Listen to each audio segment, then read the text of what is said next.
Hey, we're Gerald and Tabby, married over 22 years. And still choosing each other on purpose. We're definitely better together. We've been through addictions, infidelity, open adoption, financial crisis, and each other.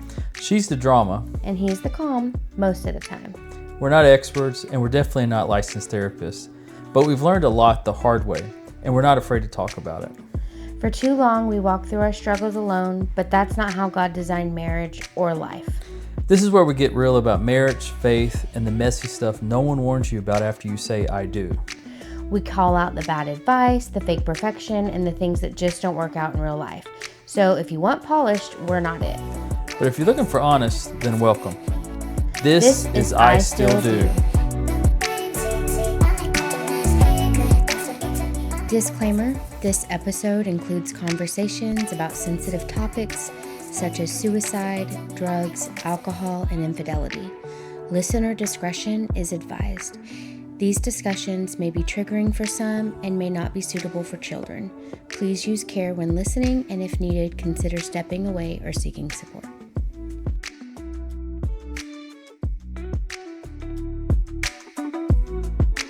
So we are 5 episodes in now. Crazy, right? It is crazy. And the feedback we've been getting has been really encouraging. It is encouraging, yeah. So I know we ended our last one with the Cliff Wilson story, basically the hangover to Jesus, sobering faith story, where kind of it started everything. It didn't change everything. It was the beginning of God really starting to speak to you, right? Mm-hmm. Yes. And so I wish we could say that was like super pivotal moment. I thought it was going to be. I don't think it ended up being. I think it eventually just turned into kind of a cool story. I think obviously it means more to us now than it actually did at the time. I compare it to when I worked at the convenience store in Caldwell, Mm-hmm. and we had a lotto. We had like 2 people win the lotto. This is back in the day. And you give someone millions of dollars that's never had millions of dollars. They don't know what to do with it. Yeah. They have no idea what to do with it. So therefore, a lot of those people end up going crazy or broke. Yeah. Because they don't know what they have. Right. And so after having an experience where you literally feel like God has interrupted your life, there's a part where you're like excited and encouraged, but then there's a part of like, oh my gosh, what just happened? And especially for some people who have a really rough foundation of a relationship with God, Mm-hmm. It's like you're handed something and I had no idea what to do with it. So therefore, it was those mountaintop experiences. I'm up top, and it's a lot of people that go to conferences, different things, right? And they come down fast. Yeah. Then they have to go to work the next day or do whatever they got to do or get back in the grind of whatever. And I think it was for me, I came down and I was like, well, that was a cool experience. It was kind of like, oh, I took that like a vacation and had a good experience or something. Yeah. But now, how does that change my But life? what now? Yeah. And we're not in church. Right. We're not praying with each other. We're not doing things like that. But we are still working on our marriage. We're still... Well, working towards marriage. Yeah. Because we're not... Oh, yeah. We had decided to yet. stay engaged, right? Because Mm-hmm. I had taken the ring off, and been like, I'm not doing this. And then clearly we decided, no, we're going to get married. Because I do think that whole mountaintop experience for you, for me, it offered a lot of hope, And I think we just put our nose to the ground and just was wedding planning. Yeah. I really don't think we had any... It just seemed like everything just kind of went back to normal. I think you tried to be a little more, reserved. I don't really know. I think, there was definitely moments, and that's what I remember. Well, when I tell the story too, and the way that I wrote in the book is that some weeks had passed, but then I'd gotten invited to go to a strip club or something. Ended up going. Yeah. And it was like late. It was after work. It was one of those nights. And I'm sitting there and I'm kind of drinking a beer. And the thought hits me of like, what am I doing here? Why am I here? And it's almost like the veil is kind of starting to lift. But it's very scary. I mean, so it's compared to like when someone's life is radically changing. And it's so difficult to be like, oh, I have to pivot from this. I have to shift from this. I can't do this. And so it becomes very legalistic feeling. So then you start getting crushed with legalism, right? Right. And so, but I knew these things weren't good for me. And those, like I said, at those days, I was like, did the Del Rio experience, did that even really happen? I started to think what didn't even happen. I started thinking I was making it up. And then you start overanalyzing it. Like a lot of people, they overanalyze the situation, overanalyze what's going on.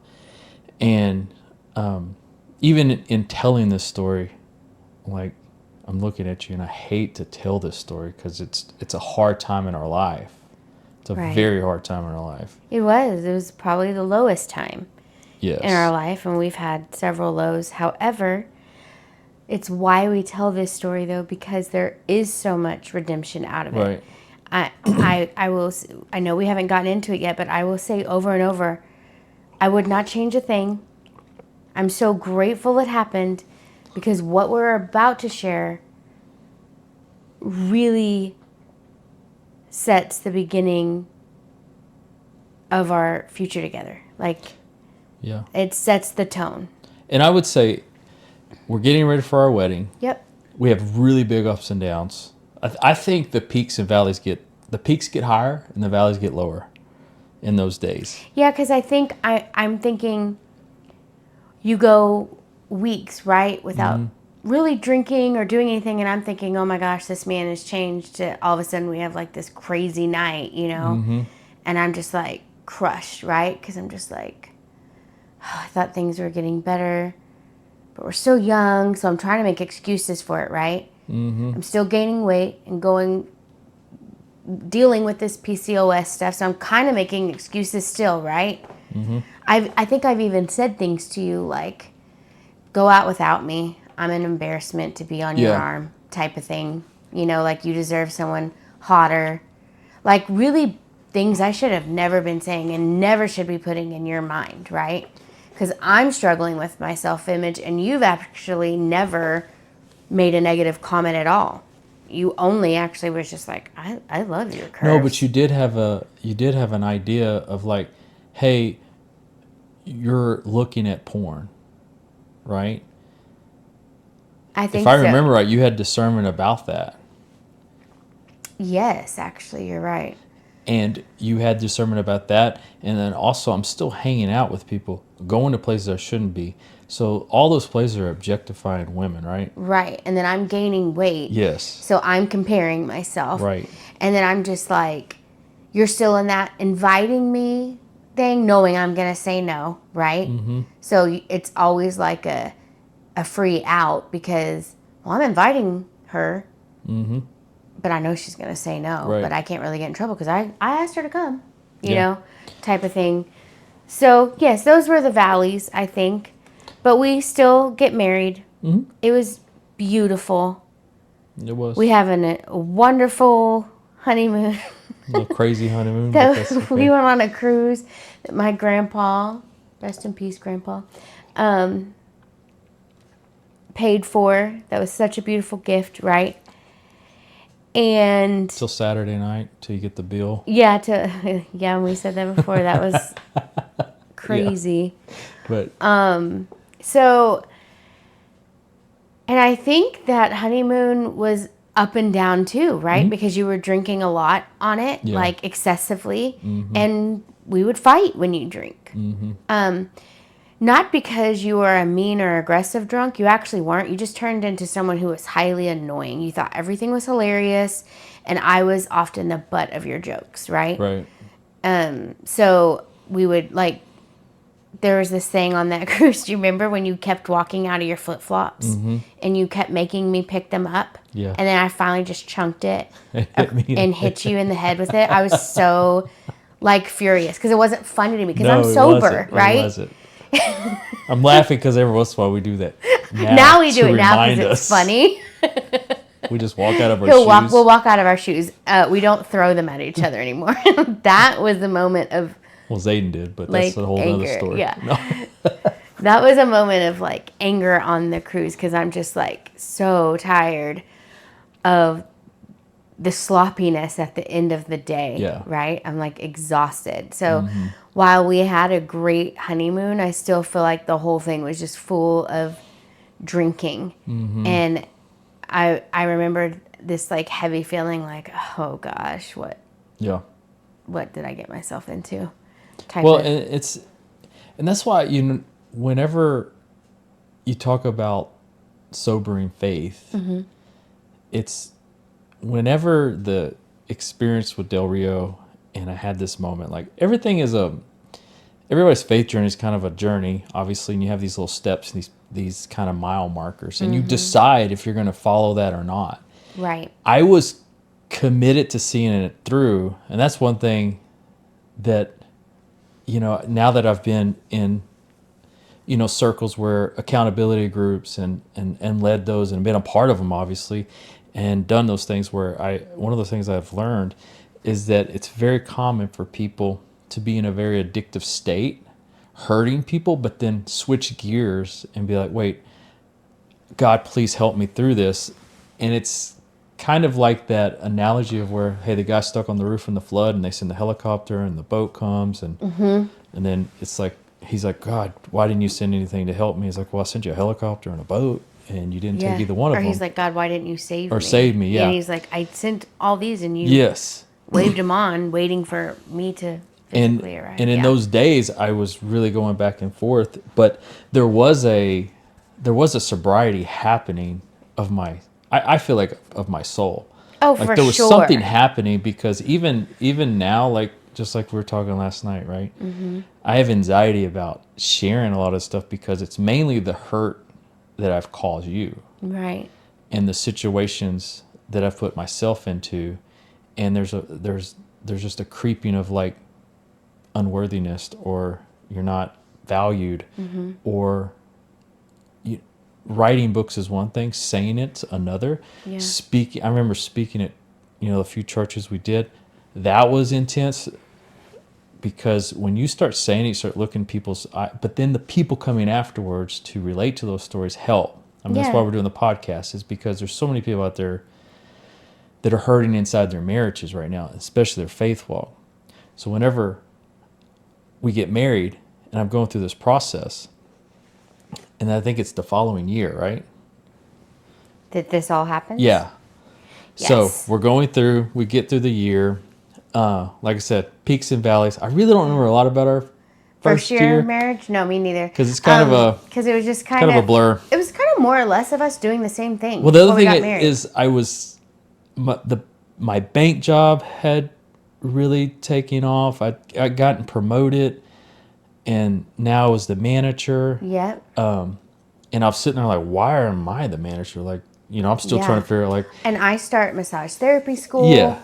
So we're kind of in this you're on grown the up. two week. Every other week, I go to massage therapy school on Saturday and Sunday, 8 to 5. It's literally all day long. Yeah.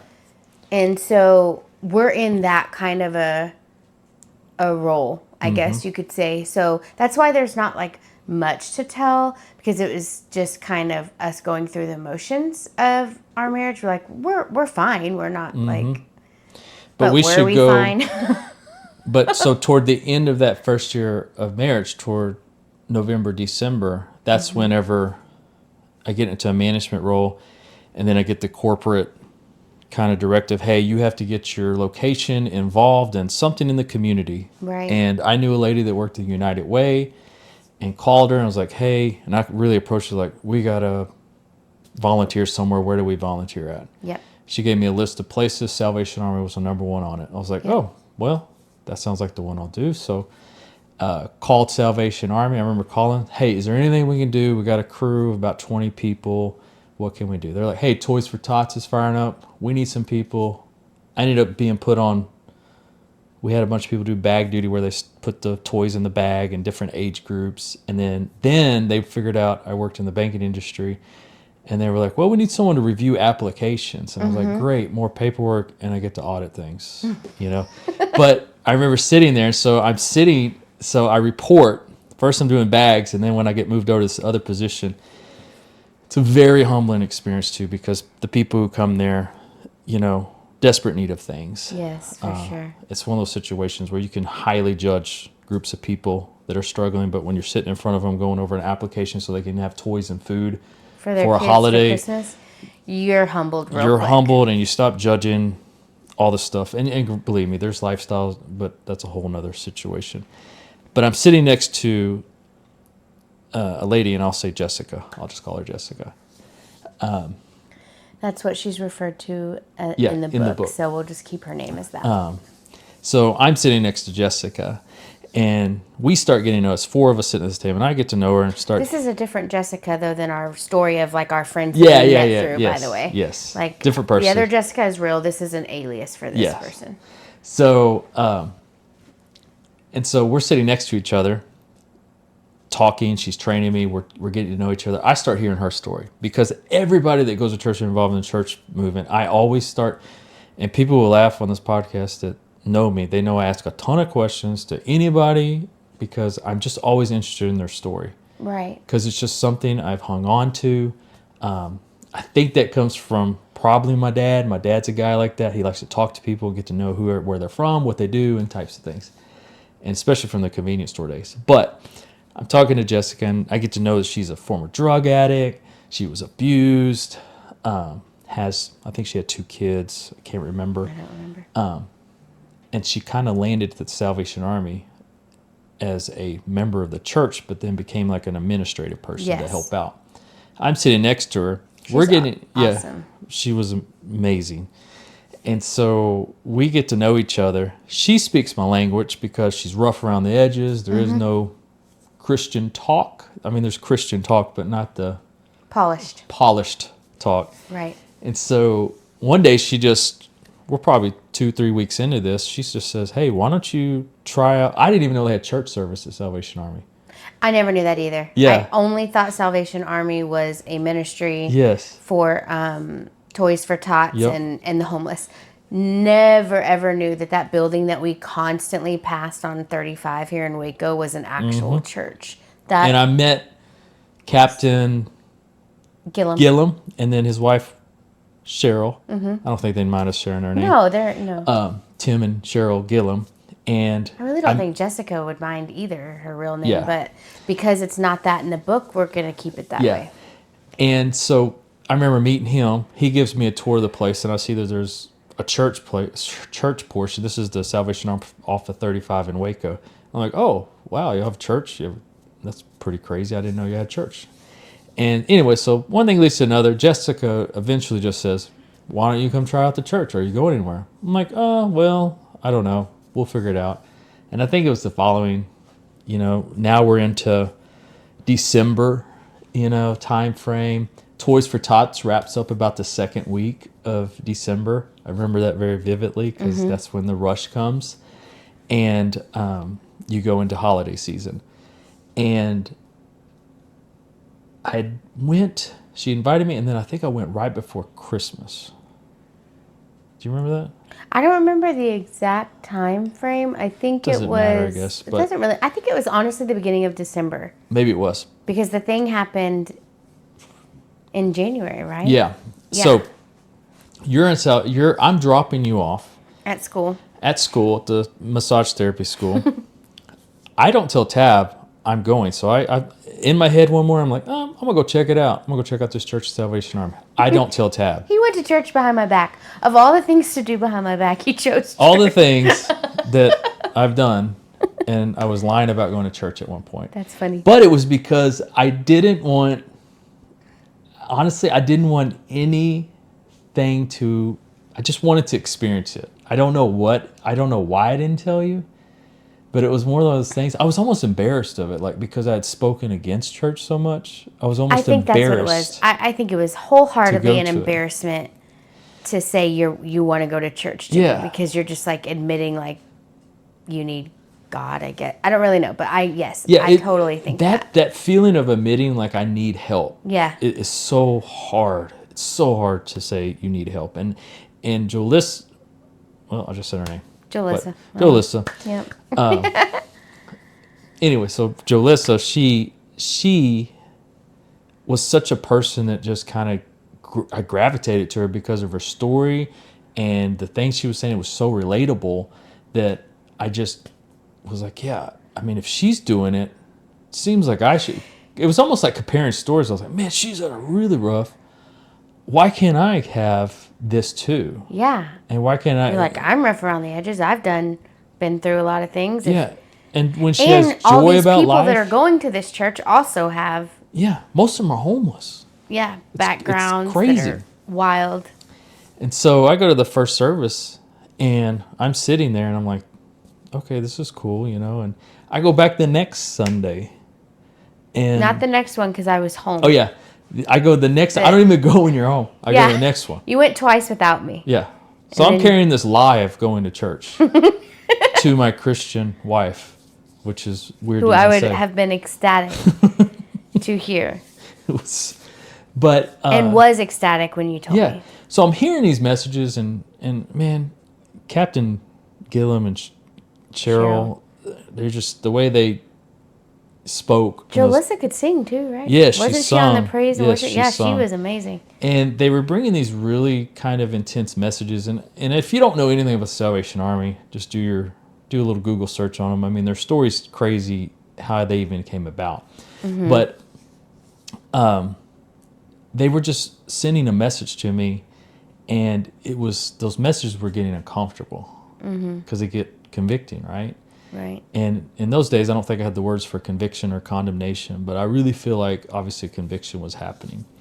And then so we get past holidays, we get in January, and I'm starting to feel the weight of conviction. I really believe it's conviction now looking back on it. Yeah, for sure. Conviction versus the voice of condemnation. You're not good enough. You are this person. This is who you are. You are a filthy man that doesn't deserve to be married. Yeah. You don't deserve this job. Why are you manager? These are things that are going through my head. And I remember even telling Janice, like, that worked with me, I would go in her office and like, why am I manager? Like, and here's the other story that people don't know about Janice is that she was going to be the manager, and she actually was like, I have prayed about it, and I really feel like you should do it. I'm going to support you, and I want you to do it. And I'm like, why are you being this way for me? It's just things like that were happening. We literally cannot say enough incredible things about Janice. Yeah. Gosh, she was a godsend to us. The reason I have a career in the industry I have right now It's because of her. Is because of her taking a chance on a dude who looked like crap coming in for a job interview. Yep. And the things she did for me. But that's God, and that was her discernment, and she had such a gift of that. And she was the one always whispering in her ear, hey, you're going to screw it up. You better get it right. Yep. You better get and it then straight. she's whispering Tad's in a good girl. I know. That's a good girl. You better watch it. And she's whispering in mine, he loves you. He's messing up, Tad. Love him well. And I'm like, oh my God, I'm trying. And so all this is kind of happening. And so kind of frayed, whatever. Well, the guy that I hadn't hung out with in a very long time, the guy that I go to Del Rio with previously, calls back up. The one that we don't mention his name. He calls up. I'm back in town. He had left town because we're all out of school at this time. So he went somewhere else and was working and was swinging through Waco. And he said, I'm on my way back down and he lived around Victoria. So, and I was like, yeah, let's hang out. But why don't we go to San Antonio? Let's make a weekend of it. And let's go to San Antonio. Sadly, it was my idea. I pressed it because I almost was feeling like I was drowning a little bit. Like I didn't know what to do. I think you were running away from God calling you towards Him. I think it scared you. Yep. And that conviction was getting real, and it was Yep. heavy, and it was deep. And I think Yeah. this was a last-ditch effort to run Mm-hmm. away from him. And I had, like you said, had really backed off of drinking and Yes. going out and doing drugs. It was started to be more of a sporadic thing, not a Weekly constant thing, yeah. And it was a lot of it's because our friends were changing, things were changing in life, our professions were changing. We're being adults. Yeah. And it's hard. I'm a manager at Allstate Insurance, going Yeah. to school on the weekends. You're starting to become You're adults. a manager at McCoy Myers. Like, we're Yeah. adulting. And even as I tell the story, my gut hurts because I hate it. I hate this story, but it's an important story. And see, I have the total opposite feeling of it. Yeah. I love this story because I love what God did through it. I know. So last night when we were discussing this podcast, we did have to come together and pray together and listen to worship music together because it really was sending you into panic and anxiety to share this. Yeah, I mean it's a story. And that's just real honest truth Yeah. right there. We had Yeah. to hold each other. Yeah. We had to cry. We had to just pray together. Uh-huh. And that's... Unfortunately, yeah. And it's kind of, it's the parts of the Bible where you hear a lot of mourning sometimes of things that happened, but they're moving forward, but they don't forget it. And that's one of the things we don't forget. We don't forget a lot of things because it's important to remember. Right. That's even what we teach with our kids now. Yeah. You have to remember what's happened before you. Yeah. That's made this right here. Forgiveness is so real, and it's something we all need to do. It's something I've actually never really struggled with, is forgiveness. Yeah. But remembering the why of forgiving is like really important. So the story, just disclosure, is heavy. Yeah. So So if you have kids around, maybe you may not want them to be around. It's just well, a I little mark heavy. on there all the time adult content. Yeah. Not Okay, suitable good. for kids. So anyway, so he comes back into town. I make this whole, hey, let's go to San Antonio. I have a friend that's living in San Antonio at the time, so I'm like, hey, let's all hook up. He was single. The guy is single that came through town. I'm the only one not single. This is the other thing. You probably should have just threw a rock at me, but anyway. So we get to San Antonio. We all meet up. Well, and you also leave out that this guy is coming. You made Yeah, this I didn't even sound tell out. you. You made this sound. You were just going on a trip to San To hang Antonio out. to see your friend, a friend that I really like. Yeah. And Yeah. enjoy being around. And Yep. he's a childhood friend. Mm-hmm. So I'm feeling safe. And so for the first time, I get down there, and I'm not down there a couple hours. We all meet up, and I think we met up like at a restaurant or something like that to eat. And first time, I beat the guy that the guy I went to Del Rio with. That usually was the guy that's like, let's do some drugs. Mm-hmm. I'm the one who says it this time. I'm like, let's get some coke, let's get some weed, let's get some beer, let's get some liquor, and let's do this. Yep. I'm ready to forget life right now, Yeah. right? Which all those things, that's pretty much what they are. An Yeah. escape, right? For I am numbing things right now in my life. So I'm at a house party and done drugs, drank a lot. Things are very fuzzy. To this day, I can't tell you really what happened those last few hours of that night because there's almost a blackout effect happening at that point. But I wake up, it's probably 5 to 6 in the morning, somewhere around there. And I'm next to a woman. Mm-hmm. And like you said, you have to consider that it was a one-night stand because I don't know what I did or what happened. Right. Therefore, I wake up and I freak out, grab my stuff, and I leave. Leave so fast, no one knows. Like, I remember someone calling me, like, where are you? Yeah. Are you okay? Like, you're not even here. Like, And you're in panic mode. They didn't 'cause even, you're like, they were checking at other places because they thought maybe I stayed somewhere else. Like, Right. it was, anyway. So I jump in my truck and I'm driving.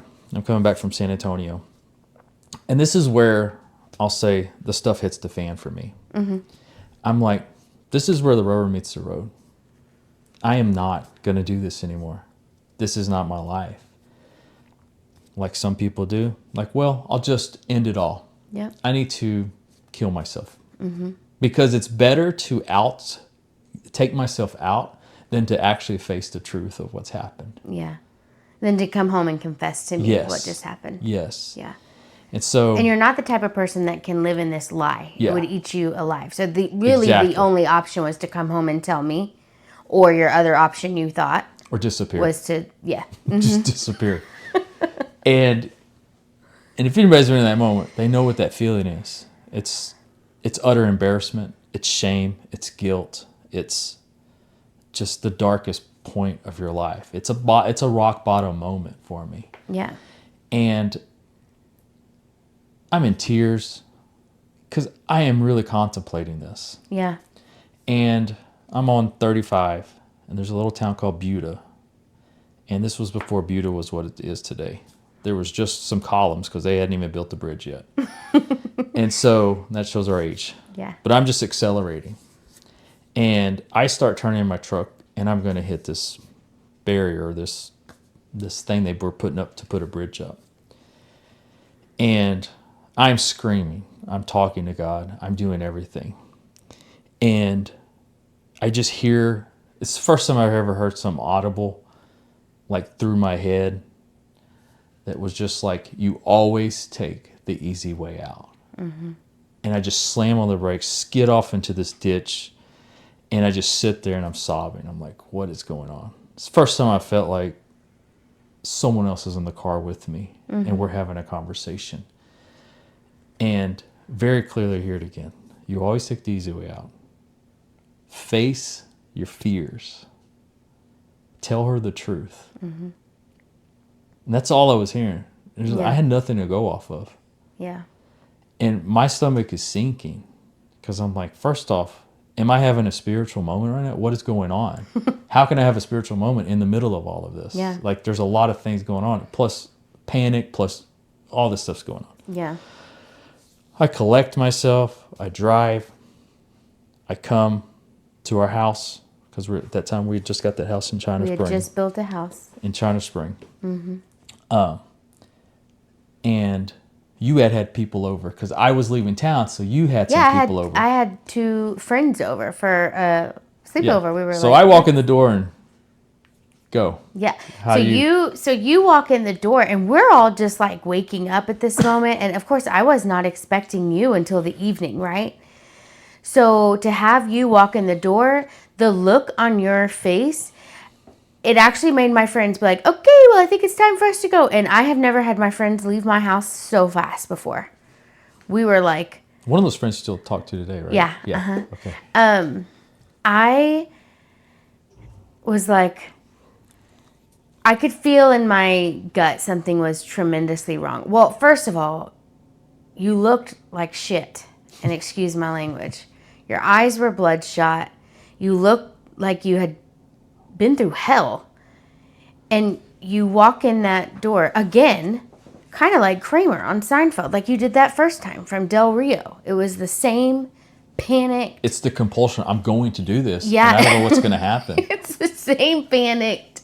I'm fixing to confess some stuff. You just look at me. You say nothing. And then my friends leave. And then I'm staring, and we're in that awkward moment of my friends gathering their stuff really quick to leave the house. And then you just come and confess everything to me. We're sitting in our bedroom. We moved to the bedroom to have this conversation for some reason. And you're breathing heavy and kind of talking fast, and you're like, I have to tell you something. I was with so-and-so, the name that we're not mentioning. And I was like, what? And I knew. I was like, oh gosh, here we go. And so I said, did you do drugs? And you said, yep, you did a lot of coke. You did other drugs. You drank a lot. You went to strip clubs. I said, were you with girls? Were you dancing with other girls and stuff that night? You said, yes. And then I asked you, did you wear your wedding ring? And you looked at me. Actually, you didn't look at me. You looked down. And you said, no. And that, after confessing everything to me, the whole one night stand, hanging out with girls, drinking, drugs, the wedding ring hurt the most. Because it was an intentional taking it off. You said you took it off and you put it in your bathroom bag before y'all went out. And I said, okay. So you went out as if I didn't exist. And when I said that to you, you broke down crying. Then I started crying and I was livid. Mind you, most people would probably be like, did you not hear the part where he thinks he had a one night stand, but he doesn't really know? That's what it looks like, so that's what he's just going to assume. Yeah, that part hurts. Hate it. I hate it. Hate that part. But I hate the wedding ring part the most because it was so intentional to go hang out with these single guys, and you literally had the intentions to go out as if I didn't exist. And that was the most hurtful part. So I stand up and I am bawling my eyes out. I grab my keys because I'm like, my marriage is over. How do I stay married to a man like this? This is insane. No person in their right mind would stay married. Yeah, cool, grateful he confessed to me, right? But what I'm hearing is I don't matter. Like, you can just put me away in your bathroom bag and pretend that I'm not even at home, you know? So I go and I grab my keys and I'm getting in my car and I put my keys up. So we were in a house that had just been built. And so there was a lot of homes still under construction in our neighborhood. So I grabbed my keys and I'm starting to put them in the car door, because this was back in the day where you actually needed your key to open the door. And I stopped because I thought to myself, I can't drive because I'm going to drive off a bridge. So mind you, Gerald and I both had those same thoughts that same day. The only way out is to go off a bridge, right? So I put my keys back up, and he has not followed me out of the house at this point. I don't know what he's doing in the house. So I run across the street to a vacant house, and I just fall to my knees, and I cry so hard, and I'm shouting at God in anger. Why did you let me marry him? Why did you let me marry him? You told me to marry him. And now it's over.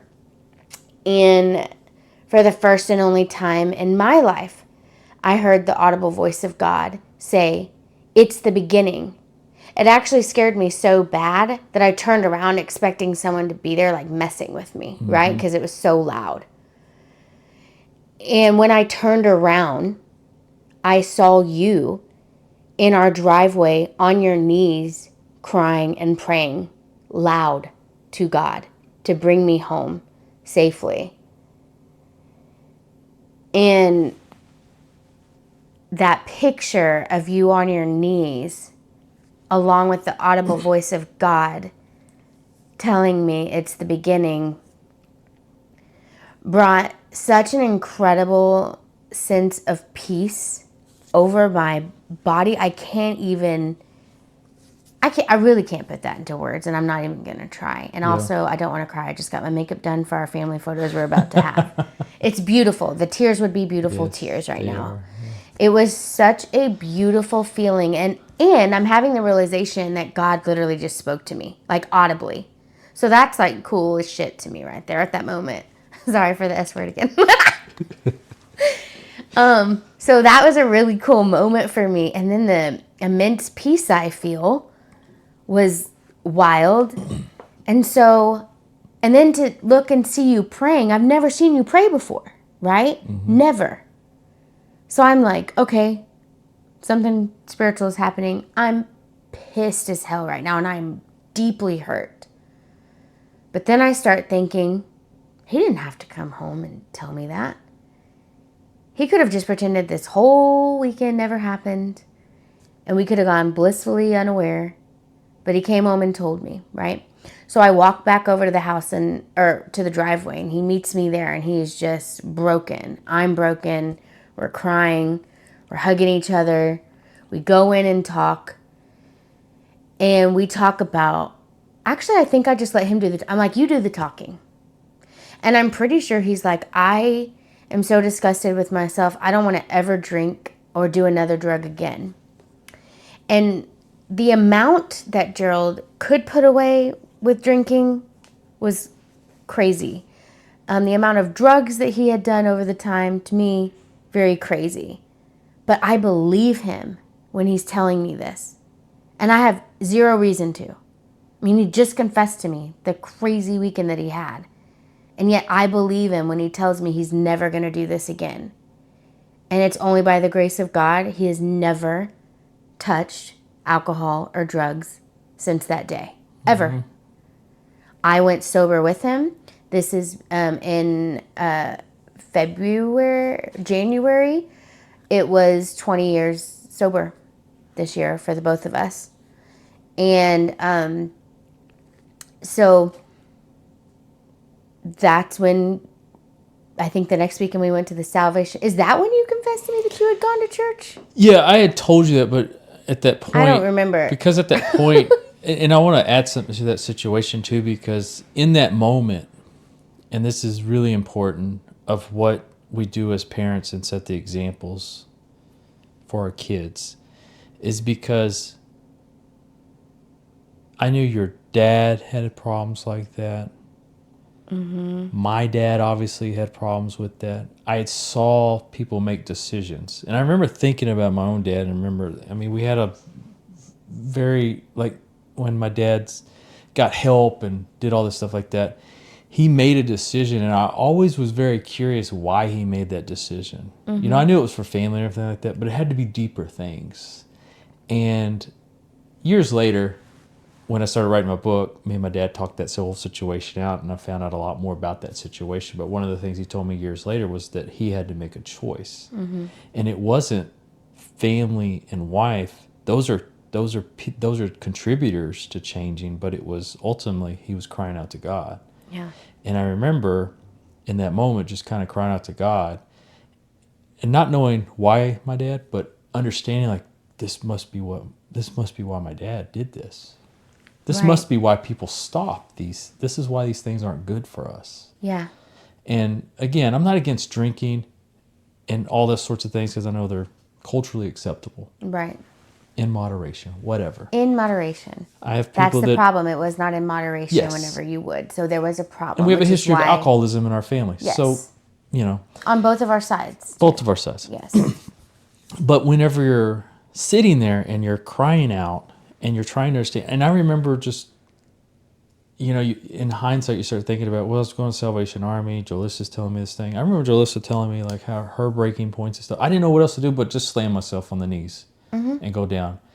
Because as a child growing up in the Catholic Church, hey, if you got a problem, you either do the rosary or you pray. Yeah. Like those are the things you do in a moment of crisis. Mm-hmm. And so those things were very obviously ingrained in me. And whenever I think about that, yeah, I was telling you about the church. But at that time, I don't think you were just like, whatever kind of thing, until I took you there. Yeah. And then I knew people there, and you're like, this is weird. Yeah, because I was introducing you to people at the Salvation Army. You had actually gone to church. This all happened within like 3 weeks. You yes, had gone to church twice without me. Yeah. And then you went on this weekend and confessed everything to me.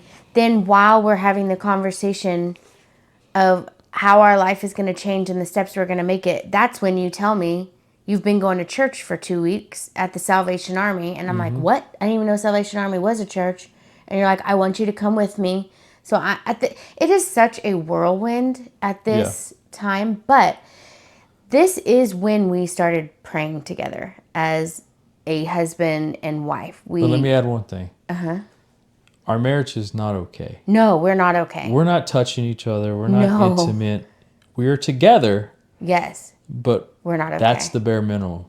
Yes. And I think it's important to point that out too. It's like you Oh just yeah, I didn't didn't have just this forgive free him for and we all were like, oh, I don't, it's probably, I don't even remember sleeping in the bed. Like, I remember you wanting some oh, considerable distance from me. absolutely. Well, yeah, I I mean, slept in the guest room, yes, the yeah, guest room we had set up. yes. I don't even remember for how long. But we had to go back to our roots of just communication and not physical Yeah. because there was some trust that needed to be built there. And it is when we started praying together. We are huge proponents of husbands and wives praying with each other. In fact, my parents have listened to this podcast and their feedback. My mom called and she said, she was just saying how great our podcast was and how proud they are of us. But she said, I'm kind of longing to hear y'all pray together at the end. And I was like, okay. And I told Gerald that, and he was like, yeah, actually, he's like, that's part of our, when we get to this story, the one we just told, because that's when we started praying together, is when we were going to start praying together on the podcast. But it was really neat because my dad had also listened to it. My mom and dad were discussing the podcast together. And my dad had used the same words. He was like, this isn't really a criticism, but my only thoughts I could add is I'm kind of longing for them to pray together at the end. Because there's a real disconnect between a lot of marriages that say, they're Christian. And of course they are. But the amount of people that like my parents have walked with, because, my dad's an Episcopal priest and pastored a lot of people. Gerald and I have mentored a lot of people with pornography issues and marriage issues. And in leadership And of in churches. leadership, yes, we've done a lot of, especially with pornography, in leadership of churches. Majority of the time, the husbands and wives are not praying together. And Almost that is mind 90% blowing. of the time. That's mind blowing to us. Like, they will pray with their congregation first before they pray with their wife. yeah, and if that's you, I hope this convicts you because that's wrong. Yeah. And they will pray with other kids before they pray with their own kids. Yeah. It's wild. It is wild. We literally start our morning off every single morning praying together. Every morning.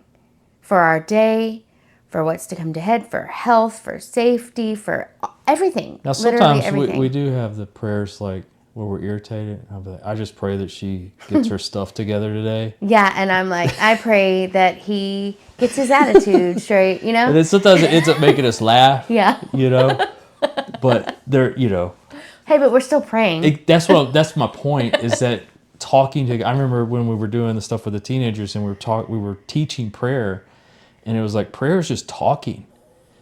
If you are feeling angry and all you have is cuss words on your heart, say it. Be honest with God. He already knows what you're thinking. He already knows what you're thinking. He knows At least be honest. Yeah. With yourself, and then God will work it out. Yeah. He just wants you to talk. Right. And prayer is communication. Yeah. And what have we said over and over? That communication is literally the foundation of a successful relationship. Yeah. And praying to God is communication with your Heavenly Father. That is a relationship. Yep. And relationships are so important and so life-giving, and you have to treat them well. And praying together as husband and wife is so important, and it's life-giving.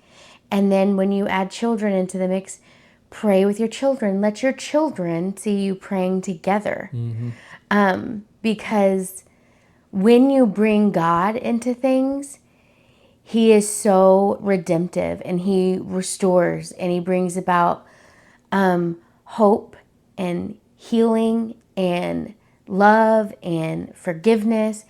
And a lot of the time, like Gerald was joking, sometimes we have these kind of sarcastic prayers with each other when we're in a place.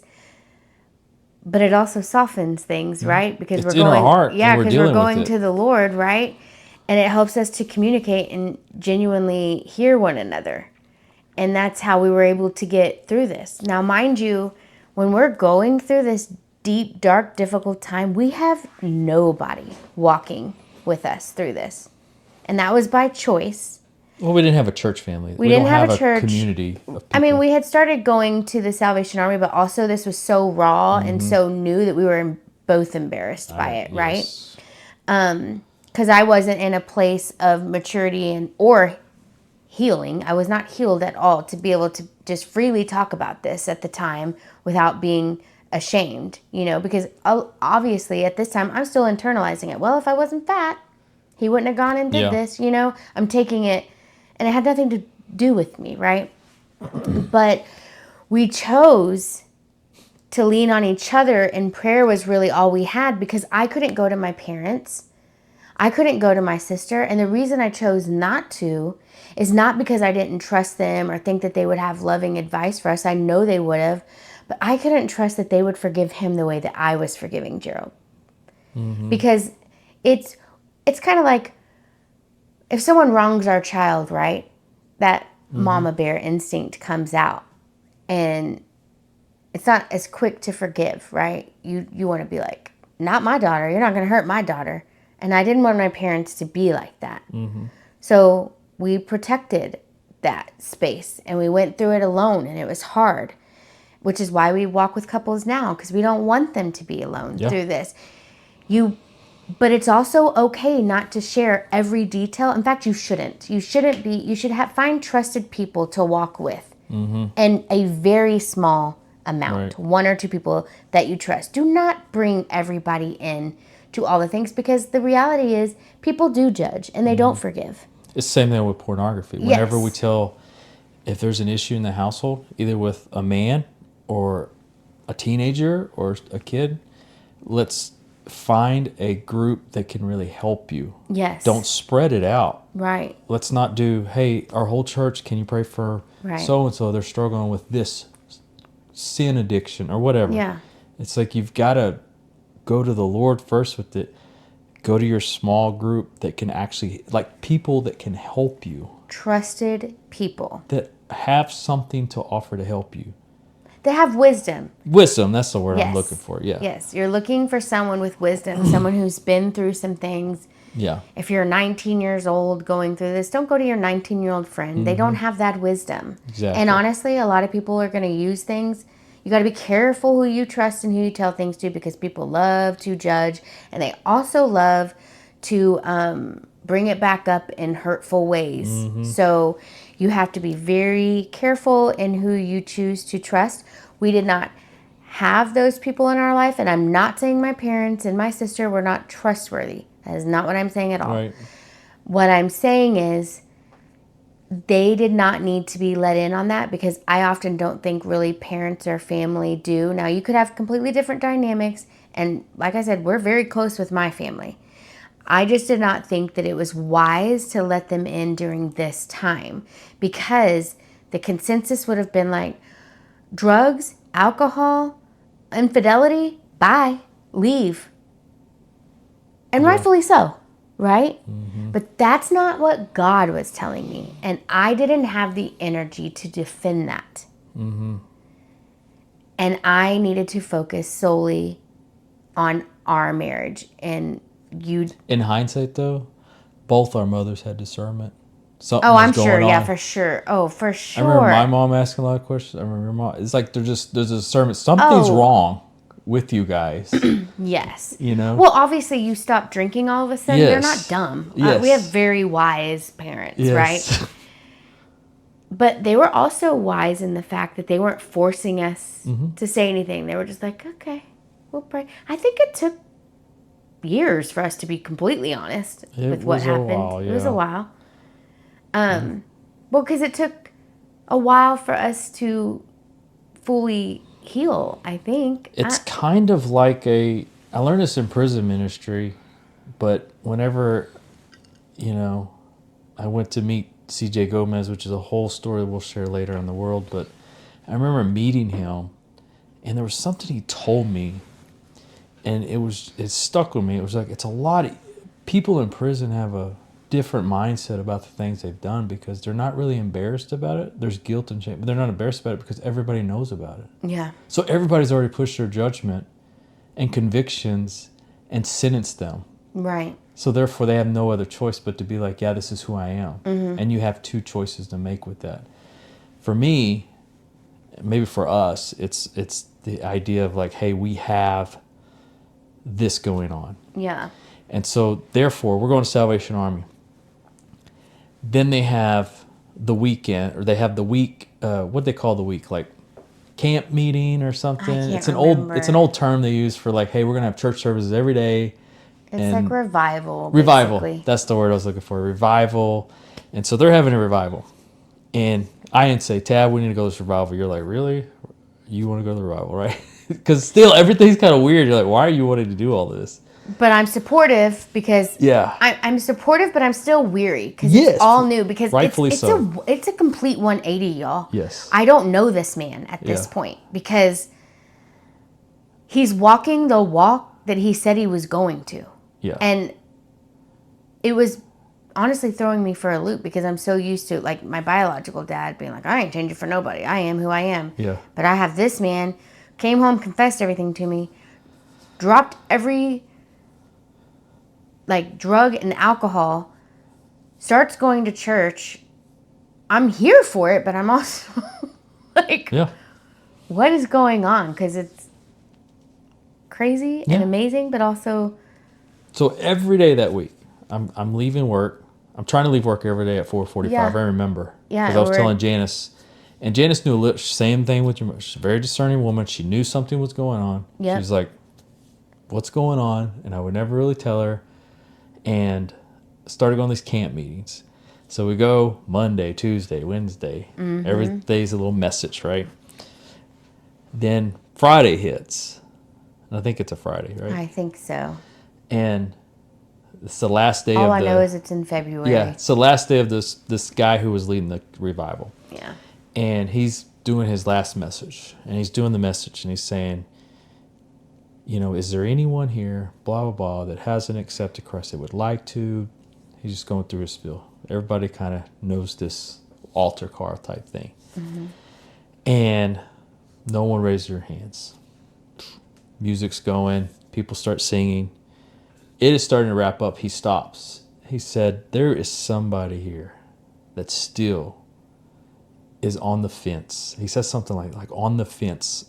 I think he said on the cusp. On the cusp. Or wanting to accept, but he's embarrassed or ashamed or something like that. I mean, it was words. Exactly what it was. It was some words that I had hit me so hard, and your heart was pounding. Belly starts hurting. My heart started pounding because I knew it was going to be you. I'm getting lightheaded. I'm like, oh God, this can't be it. Then I still don't, right? Then he stops again and says it again, and we're in the back too. Yeah. And because we were in the back because we want to get out early so we go eat. Yeah. I remember because it's packed. And so he does it again. And I mean, time stops. Yep. Time stops for me. And I just stand up in front of everybody. Yep. You raised your hand. Yeah, I raised my hand and stood up though. Yeah. Remember? Yeah. And because everybody was sitting down.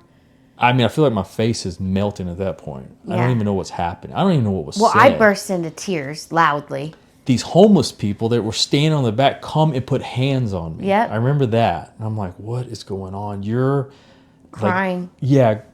The ladies in front of us turn around and I'm like. Well, and Captain Gillum is shocked because he had no clue. He thought I was a Christian the whole time. Yes, because we were just walking like. So he's like, his face is like, what? I didn't even know. I thought, because I told him I was with the Catholic Church stuff. Yeah. He thought I was like the straight-laced kind of like Christian guy.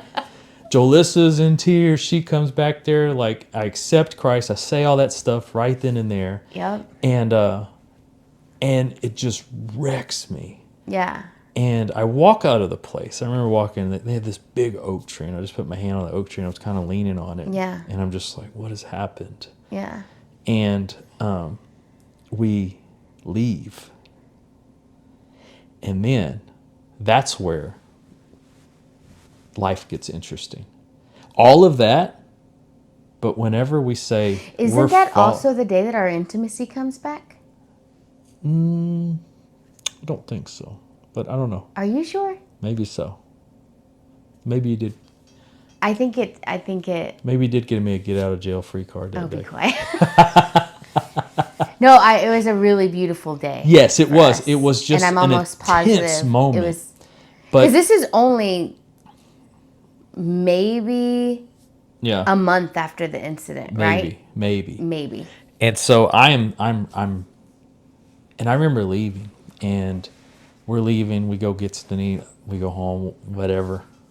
And but that whole weekend is like, it's mountaintop experience times 100 now. Yeah. And it's almost like all these things flood back from me. Del Rio, Cliff, meeting Tab, her parents praying for me, the things my parents did for their relationship, these people, random people I've met, like just flood it back into my head. And I'm like, oh my gosh, this is what this has been about. Yeah, God's been after me for so long, and it was like so clear. Yes. You could clearly see how much God was after you. Yes, and how many prayers I prayed. Yeah, that were answered. That were actually answered. Yes. But I never, kind of back to the analogy with the guy on the roof. It's like I just never was like, well, God, you're never talking to me, I guess. Yeah. You know, kind of thing.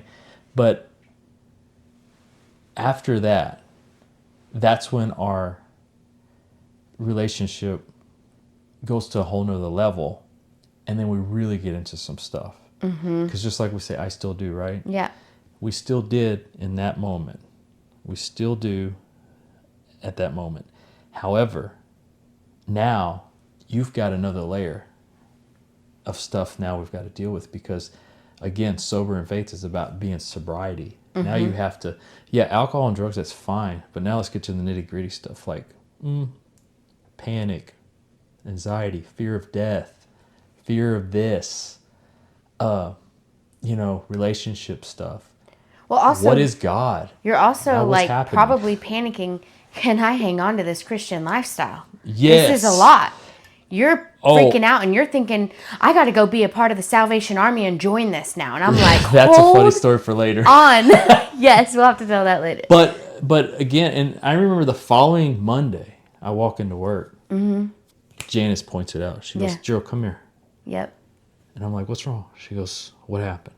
I'm like, nothing happened. She goes, and this is kind of where we'll end it for here. But I was like, well, I accepted Christ. And she gave me I almost teared up thinking about it. She gave me the biggest hug. Yeah. And just was so happy for us, right? And well, she could see the change in you. And we cried because she's recently passed. She's so... And we miss her. Yeah, she was just kind of this side character that was so integral in little things in that portion of life. Just again, a person who just stepped in. Poured in. Was there for a few years, really intentional. And that's where God needed her for that moment. Yeah. And so like whenever I think about that, that's where kind of the story starts getting another layer of it. So. Oh my gosh, there's so many layers. So I think we'll follow your parents' advice. And pray us out. Because this was a heavy message, and I think a lot of people would listen to this and probably be triggered in a lot of different ways too. Yeah. Some people's marriages that maybe have ended. Some people that have thought they need to let go of life. Or maybe some people are in the middle of it right now and they're trying to figure out something. And so, we'll just kind of pray like we usually do with each other. From here on out, we will be ending our podcast with prayer. So thank you, Mom and Dad, for bringing that to our attention. We're very grateful for that. So kind of the way Gerald and I pray is like one of us will start and the other will end. It doesn't matter who starts or ends, but we always both pray. Yeah. And they're short. It's not going to be lengthy prayers, but we just, want to kind of show you how a husband and wife do pray together. So, God, we are thankful for this day. We're thankful for this story you've given us to share. We are praying over the hearts that hear this story, that whatever is triggering, whatever hope is brought to it, that is our desire. To just hopefully that you take a lot of this pain and a lot of these things that just one couple's been through, Lord, and help those out there that are struggling. And just be with us as we continue to walk this path and this journey in this podcast, Lord. We thank you so much, God, for giving us this platform. We thank you that we have this avenue to reach many. And we thank you for giving us the words and the wisdom to speak so that you get the glory, Lord, because none of this would be without you.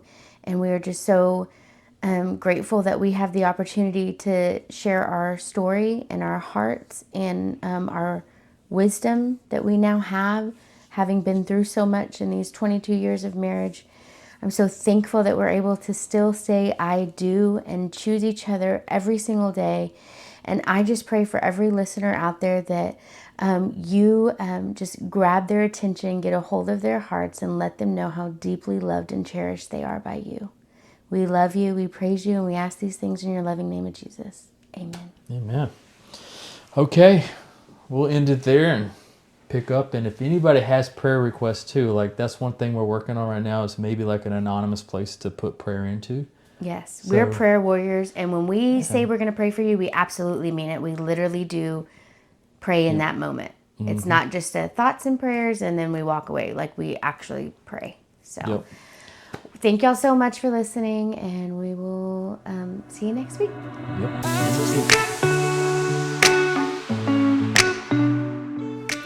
Thanks so much for listening to I Still Do. If you enjoyed today's episode, don't forget to like, subscribe, and share it with your friends. We'd also love to hear from you, so if you have any questions or even a story you'd like to share with us to get our advice on, please feel free to send us an email at Gerald and Tabby at istilldopodcast.com. Until next time, keep choosing love and each other, because we still do.